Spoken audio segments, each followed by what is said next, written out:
The world of 1914, a time of modern technology, culture, and fashion. Truly the height of civilization. Let's have a war. Everyone knew a big war was coming. France wanted some stuff back that Germany had taken from it. Germany wanted to take more of everyone's stuff. A big sexy navy that was making the British uncomfortable. These two empires thought they were really cool, but lots of different people who lived there didn't think it was so cool. And some of them had even been declaring independence with help from Russia. Everyone was talking about each other behind each other's backs, throwing the fact that military technology had come a long way since the last major war, and suddenly everyone was pretty eager to beat each other up. In this area of Austria-Hungary lived some Serbs and Bosnians who hated living in Austria-Hungary. So the Austro-Hungarian Archduke Franz Ferdinand goes there for a nice drive in an open-top car with his car's route published in advance. And that went just about as well as you'd expect. Some assassins were waiting for him along the way and threw bombs at his car, but they missed and blew up some officers behind him instead. So the Archduke goes into hiding, leaves Sarajevo, and the whole war never happens. Except no, the Archduke doesn't leave, but instead goes back out in the open-top car to visit the injured officers in hospital. The driver takes a wrong turn and by sheer coincidence gets stuck beside one of the failed assassins, who shoots him. Austria-Hungary is understandably pissed about all this, and they think the Serbian government had something to do with it, which they might have. So they go to their ally Germany and say, "Hey Germany, we're going to declare war on Serbia," and Germany is all for that. So Austria-Hungary send a big list of impossible demands to Serbia, and when Serbia refuses, they declare war. Austria-Hungary and Germany are friends, and Serbia is protected by Russia, who's friends with France, so they all declare war on each other. Montenegro joins in too. France and Britain also have a kind of alliance, so when France says, "Hey Britain, you got my back?" Britain is like, maybe. And then they decide to stay out of it, which is great for Germany because Germany has a plan. They know that Russia is so big and clumsy that it will take them a while to get ready for war. So with this guy in charge, Germany will send all its troops into France at lightning speed while Russia's getting ready, defeat France, then move all the troops to Russia and defeat Russia, and then we all speak German and eat Pfefferpottast every day. Just one problem. France has loads of forts and defenses along its German border, and Germany can't waste any time fighting them, so Germany decides to go around them, through Belgium. Belgium is neutral, but Germany wants to march 750,000 troops through it to get around France's defenses. They're hoping Belgium will just kind of sit down and shut up, but they don't. They fight back, and they're pretty good too, so they slow the Germans down. What's worse is that Britain shows up, and they're pretty pissed that Germany's invading neutral countries. So now Britain declares war on Germany. So Germany push on through Belgium and commit some atrocities along the way. They also wear spikes and sometimes skulls on the uniform. So if you're trying to not look like the bad guys, good job.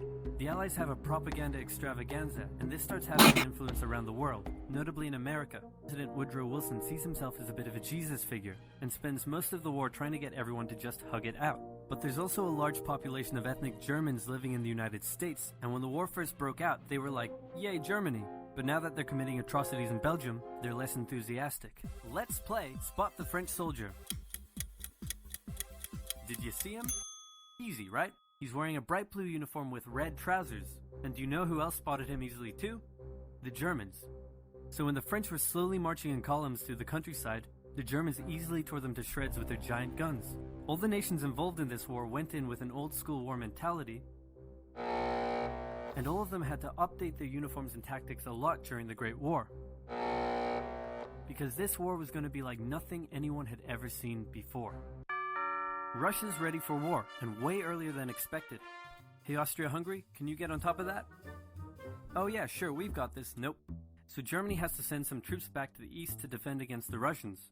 The chief of staff of the Austro-Hungarian army is this guy, and although he is handsome, he turns out not to be the best military strategist. Austria-Hungary constantly ignores Germany's advice, and then comes running back to Germany whenever they get in trouble. Austria-Hungary even gets its ass kicked by tiny Serbia, who repels all their invasion attempts at the start of the war. It's better news for Germany in the north though, where they almost completely wipe out the Russian Second Army.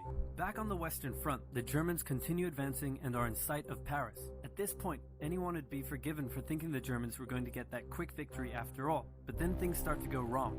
The French commander-in-chief knew something had to be done, and he ordered his armies to stop retreating. In the resulting battle, a gap opened up in the German lines. If a gap opens up, the enemy can use it to flank you from the side and behind, so the German armies have to retreat. The Allies launch a counterattack, so the Germans dig into defensive positions. the Allies do the same.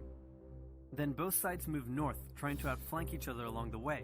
When they reach the sea, they're in a stalemate with trench systems running the whole way from the coast to Switzerland, the beginning of trench warfare on the Western Front. Here's how trench warfare works. Two opposing lines of trenches with no man's land in between. One side would pummel the other with hundreds of thousands of artillery shells, sometimes for days at a time. This had a huge psychological effect on the soldiers, leaving many shell-shocked. Then, the attacking troops would leave their trenches and rush across no man's land, a muddy wet mass of shell craters and barbed wire. The defending trench would unleash machine gun fire on the attackers, inflicting thousands of casualties. The attackers would send wave after wave until either they gave up or the opposing trench was finally overrun. There would be months of fighting and the deaths of thousands in order to gain a few meters or kilometers of land. Living in the trenches was hard work too.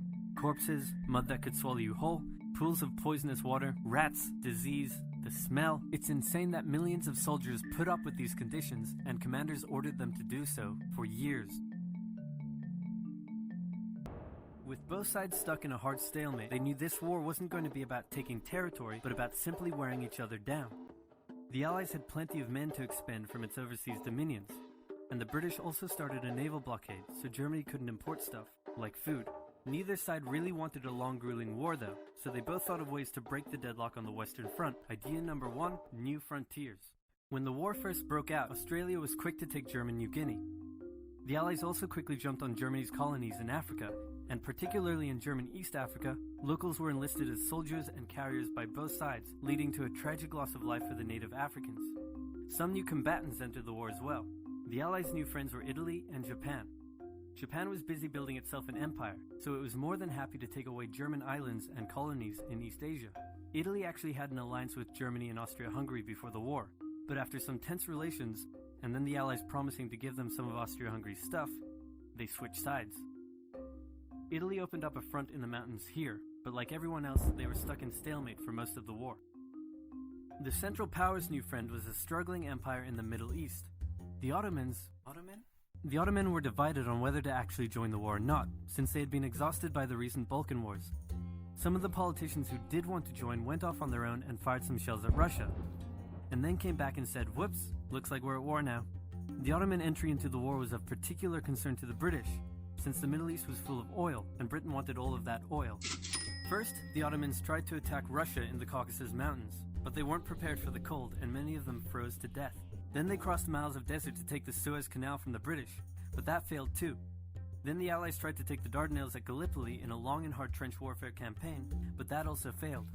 The Ottomans blamed their initial losses on the ethnic Armenians living within Ottoman territory, and the resulting Armenian genocide led to the deaths of 1.5 million people. Then the Germans sent spies into Afghanistan to try to convince the Arab tribes there to rise up in jihad against the British and attack India. But that plan failed, partly because the spies got bored, brewed their own alcohol, and got drunk, which is a bad thing to do in Afghanistan. All these new frontiers hadn't done much to change the war. Aware that the Allies had more men and supplies than them, the Germans knew they had to do something to break the stalemate. Before the war, there was a big conference that set out the rules of modern warfare. No chemical weapons, no killing civilians. Basically, don't be jerks. The Germans held a meeting and decided to be jerks. Zeppelin air raids commenced over British cities. They also started attacking the Allied trenches with chlorine gas, and they used submarines to sink civilian ships. One such civilian ship was the Lusitania, which had 159 Americans on board when it was sunk, further swaying US opinion against the Germans. Not to be completely unfair to the Germans, the Allies also engaged in chemical warfare soon after, and they had been hiding anti-submarine weapons on their civilian ships, which let the Germans justify their attacks. Meanwhile, Austria-Hungary still hadn't dealt with Serbia, so the Central Powers enlisted some help. Bulgaria wished it was bigger and was still bitter about losing the Second Balkan War. The Central Powers promised to make all of Bulgaria's wildest dreams come true if they helped, so they signed on, and together they knocked out Serbia. The Serbian troops retreated through Albania, which was neutral but had some ties to Austria-Hungary. So Austria-Hungary entered Albania in a friendly invasion to chase down the Serbians, many of whom escaped by sea. It's 1916, and a lot is happening. As if they didn't have enough enemies already, Germany added one more to the list. Portugal had been getting a bit chummy with the Allies behind the scenes, and Germany didn't like that one bit. Around the same time, the only sea battle of the war happened. Both sides had a new powerful class of battleships called dreadnoughts, but they were so expensive to build that neither side wanted to risk losing them in a battle, so they kept them in port, except for one time when they had a big fight and a bunch of them got damaged, so they didn't try that again. The UK started conscripting men to the army, so they had plenty of reserves, which is just as well because the Western Front was about to get brutal. The longest and one of the bloodiest battles of the war started when the Germans launched an attack around the French city of Verdun. The French defended it desperately, leading to hundreds of thousands of casualties. Under pressure, the French called on its allies to do something to draw the Germans' attention away, so the British started their own long and brutal fight, the Battle of the Somme, with 60,000 British casualties on just the first day. It was also here that the British first used one crazy brand new piece of sci-fi technology. The Russians had been getting pushed back further and further into their own territory, but in response to the French call for help, they began a huge offensive, and did really well until they ran out of supplies and got stuck. Seeing how well the Russians had been doing, Romania decided now would be a great time to jump in and win the war, and then they got pounded. The Greeks were fighting amongst themselves about whether to join the war or not. The king liked the Central Powers, while the Prime Minister wanted to join the Allies. After a brief national schism, during which the country split into two, the king finally abdicated and the country reunited. With Allied help, they began a new offensive. In the Middle East, Russia was pushing into Ottoman territory from the north. The British had also made a landing in Mesopotamia to protect Persia's oil fields, and they had also sent a small army up the Tigris River to try to take Baghdad, but the army got sieged in the town of Kut along the way and eventually surrendered. A new offensive was launched from the south with all-out desert warfare. The offensive was aided by one famous British officer, better known as Lawrence of Arabia, who helped lead the Arab tribes in a revolt that wreaked havoc on the Ottoman supply lines. By the time 1917 rolled around, everyone was exhausted. There were mutinies in the French army, the German populace was starving, and the war had drained all of Russia's supplies. There was no clear winner, and it was still anyone's war. The only question now was, who was going to break first?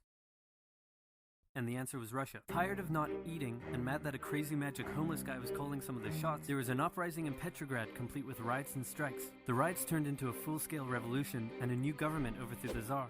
Then a few months later, the Bolsheviks overthrew the new government, and they pulled Russia out of the war. This was great news for Germany, who now only had to focus on the Western Front. But there was still one problem. The pesky United States of America was looking increasingly like it was going to join the war. America had been selling supplies to the Allies throughout the war and was getting super rich off the back of it, meaning it was in fantastic shape and was dangerous to the Germans. So Germany sent a telegram to Mexico saying, "Wouldn't it be crazy cool if you guys attacked America?" But the British intercepted the message, showed it to the Americans, and that was the final straw. American troops began shipping out to Europe. This was terrible news for Germany, and they knew their only hope now was to force France and the UK to surrender before the fresh American troops arrived. It was now or never, so they started one final attack. They converged their troops and hit hard at the Somme and pushed the Allies back. They hit a second time further north, then again and again.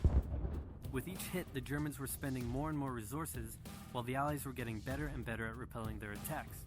By the fifth punch, the Allies held the line and even pushed back. With American troops now arriving in larger numbers, the Allies launched a counterattack, and that was it. The Central Powers were being pushed back on all fronts. Bulgaria collapsed first, followed by the Ottoman Empire, then Austria-Hungary, and finally on November 11, 1918, at 11 o'clock, Germany surrendered. At the peace treaty, Germany was forced to reduce its military, accept war guilt, and pay the bill for the war. After indescribable suffering and millions dead, the world learnt its lesson and never had such an awful war again. For about 20 years.